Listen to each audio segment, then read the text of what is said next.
ഹേ guys, ഇന്ന് ഞങ്ങൾ കപ്സ ഉണ്ടാക്കാന്ന് വിചാരിക്കുക. ആദ്യമായിട്ടുള്ള ഒരു ട്രൈ ആണ്. സക്സസ് ആയാലേ ഈ വീഡിയോ എടുത്തുള്ളൂ. അപ്പോൾ നിങ്ങൾ എന്തായാലും ഈ വീഡിയോ കാണുമ്പോൾ സക്സസ് ആയിരിക്കും. അപ്പോൾ നമുക്ക് വീഡിയോയിലേക്ക് പോകാം. ആദ്യമായിട്ട് ഞങ്ങൾ 1.5 മണിക്കൂർ കുതിർത്ത് വെച്ചിരുന്ന അരിയാണ്. അപ്പോൾ അത് നല്ലപോലെ കഴുകിക്കൊണ്ടിരിക്കുകയാണ്. കപ്സയുടെ കിറ്റാണ് ഞങ്ങൾ വെച്ചത്. അതിനകത്ത് മസാല ഉണ്ടായിരുന്നു. പിന്നെ ഞങ്ങളൊരു എക്സ്ട്രാ ഒരു മസാലയും കൂടെ വാങ്ങിച്ചു. പിന്നെ കുറച്ച് ഉള്ളിയും സംഭവങ്ങളൊക്കെ അരിഞ്ഞു വെച്ചിട്ടുണ്ട്. കപ്സയ്ക്ക് വേണ്ടിയിട്ട് ആ കിറ്റിലുണ്ടായിരുന്നത് ഇത്രയും മസാലക്കൂട്ടാണ് ഈ കാണുന്നത്. പിന്നെ നമ്മൾ ഇഞ്ചി വെളുത്തുള്ളിയും തക്കാളിയും എടുത്തിട്ടുണ്ട്. അത് പേസ്റ്റ് ആക്കണം. അപ്പോൾ അതും കൂടി ഇതിനകത്ത് ആഡ് ചെയ്യാൻ ഉള്ളതാണ്. അങ്ങനെ തക്കാളി നമ്മൾ ചൂടാക്കി എടുക്കണം. കുറച്ച് വേവിച്ച് എന്ന് വെച്ചാൽ ഓവർ വേവേണ്ട, ഒരു മീഡിയം ചൂടാക്കി എടുക്കണം. പിന്നെ കുറച്ച് ചിക്കൻ എടുത്തിട്ടുണ്ട്. ഇതൊരു 1 കിലോ 200 ഗ്രാം ഉണ്ട്. അപ്പോൾ അതും കൂടെ കഴുകി എടുത്തിട്ടുണ്ട്.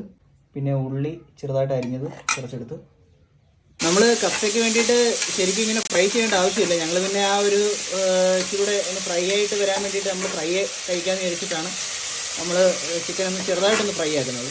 ആദ്യമായിട്ട് വേണ്ട ഫസ്റ്റ് സ്റ്റെപ്പ് എന്ന് പറഞ്ഞാൽ ഉള്ളി വരട്ടിയെടുക്കണം. അതിൽ ഉള്ളി വരട്ടിക്കൊണ്ടിരിക്കുകയാണ്.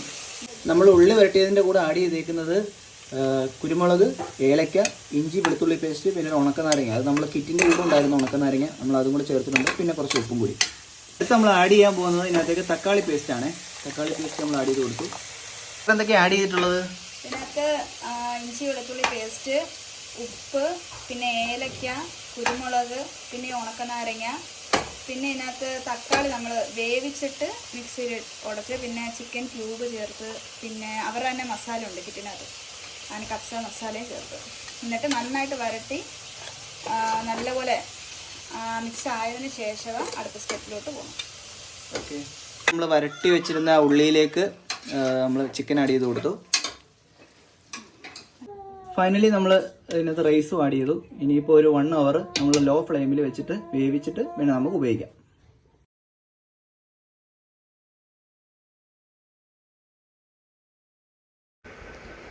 അങ്ങനെ നമ്മുടെ കപ്സ റെഡി ആയിരിക്കുകയാണ്.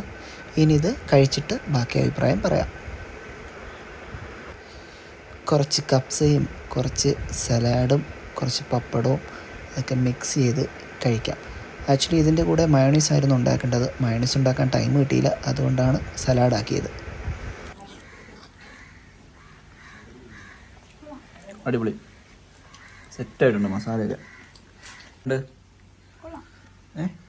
നന്നായിട്ടുണ്ട്.